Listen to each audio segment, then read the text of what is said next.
ஒரு தீர்ப்பு எடப்பாடிக்கு எதிராக வருங்கிற எதிர்பார்ப்பு எல்லாத்துக்குமே இருக்குது. செங்கோட்டையனுக்கு அந்த எதிர்பார்ப்பு தான் இருக்குது. அந்த எதிர்பார்ப்பின் அடிப்படையில் செங்கோட்டையன் இப்போ களத்துக்குள்ளே பூந்திருக்கிறார். ஏன்னா எடப்பாடி பழனிசாமியை முன்னிறுத்தினா முக்குலத்தோர் ஓட்டு போட மாட்டாங்க.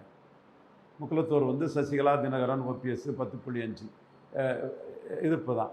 அதே வேளையில் இவரும் மற்ற முக்குலத்தோரை வச்சு அரசியல் பண்ணுறதுனால மற்ற ஜாதிகள் நாடார், யாதவர், தேவேந்திர குல வேளாளரும் போட்டு போட மாட்டாங்க. அடுத்து இவர் 10.5 ஜாதிவாரி கணக்கெடுப்பு நடத்தாமல் கொடுத்ததுனால நான்வன்னியர்கள் மத்தியில் அவருக்கு வட தமிழகத்தில் பெரிய எதிர்ப்பு இருக்குது. நான்வல்லாளர் கவுண்டர் மத்தியில் எவ்வளோ பெரிய எதிர்ப்பு இருக்குங்கிறது வந்து அவரே ஈரோடு கிழக்கை விட்டு ஓடினதுலேருந்தே நமக்கு தெளிவாக தெரியும். முந்தைய ஈரோடு கிழக்கில் நாயுடுகள் 10-12% ஓட்டு கூட போடலை, அருந்ததியர் 12 கூட போடலை, பறையர்கள் 12 போடலை, செங்குந்தர் போடலை. இந்த 4 ஜாதியிலையும் கழிஞ்ச ஈரோடு கிழக்கு இடைத்தேர்தலில் பூத் வைஸே அது இவர் அடி வாங்கிட்டாருன்னு தெரியும். அப்போ இவரை நம்பி இவரை முன்னிறுத்தி அதிமுக வெற்றி பெற முடியாது.